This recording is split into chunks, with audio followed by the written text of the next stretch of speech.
So finally दोस्तों आप लोग देखोगे टाइटन कंपनी ने अपने क्वार्टर 3 के नंबर डिस्क्लोज कर दिए हैं भाई। तो रिजल्ट्स कैसे रहे हैं कैसे नहीं, चलिए देखते हैं। इम्पैक्ट इसका कैसा देखने को मिलेगा वो भी डिस्कस करेंगे। तो चलो भाई, यहाँ पर आप लोग थोड़ा वो देख लो भी इसका रिजल्ट्स वगैरह कैसा रहा, impact duty on gold, impact profitability. तो बहुत सी चीज़ें देखने को मिली है। अभी 25% ग्रोथ रही है रिवेन्यू ग्रोथ इसकी Q3 में। तो यहाँ पर आपको थोड़ा बहुत ही हाईलाइट देखने को मिल जाएगा, ठीक है भाई। जैसे कि प्रॉफिट आफ्टर टैक्सेस है वो इंक्रीज हुए हैं Q1 के बेसिस पर, ईयर टू ईयर बेसिस पर कैसे रहे हैं। तो एक बार डेटा देख लेंगे। चलिए एक बार इसका जो कंप्लीट एनालिसिस है वो रिजल्ट्स का हम देख लेते हैं, अभी नंबर कैसे रहे हैं, ठीक है, उसका इम्पैक्ट कैसा देखने को मिल सकता है। तो यहाँ पर डिस्कस करेंगे कंसोलिडेटेड स्टेटमेंट्स को लेकर। All figure in rupees crore में डाटा दिया गया है। बात करें टोटल इनकम की, तो करंट क्वार्टर में 17,868 करोड़ की इनकम रही है, जो प्रीवियस में 14,656 करोड़ थी, और प्रीवियस ईयर के सेम क्वार्टर में 14,300 करोड़ की, यानी कि year on year and quarter to quarter इसके इनकम में जबरदस्त जंप देखने को मिल रहा है भाई। इसके अलावा बात कर लेते हैं एक्सपेंस की। तो करंट क्वार्टर में 16,472 करोड़ के रहे हैं, जो प्रीवियस में 13,709 करोड़ थे, और प्रीवियस ईयर के सेम क्वार्टर में जो एक्सपेंस है वो 12,922 करोड़ के। तो एक्सपेंस भी बढ़े हैं, लेकिन रिवेन्यू से तो कम है ना एक्सपेंस, मतलब कंपनी ने फिर से प्रॉफिट बनाया है।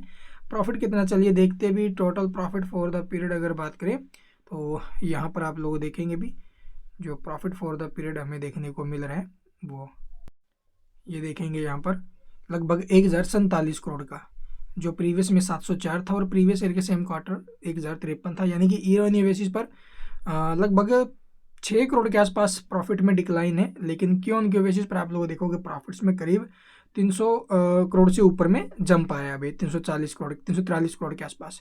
तो काफ़ी अच्छे हैं भाई प्रॉफिट्स इसके क्यों ऑन क्यू बेसिस पर, और ईयर टू ईयर बेसिस पर हल्का फुल्का डाउन है, कोई दिक्कत नहीं है। अर्निंग पर शेयर की बात करें तो लगभग 11.80 का, जो प्रीवियस में 794 था, और प्रीवियस ईयर के सेम क्वार्टर में 11 रुपये 91 पैसे।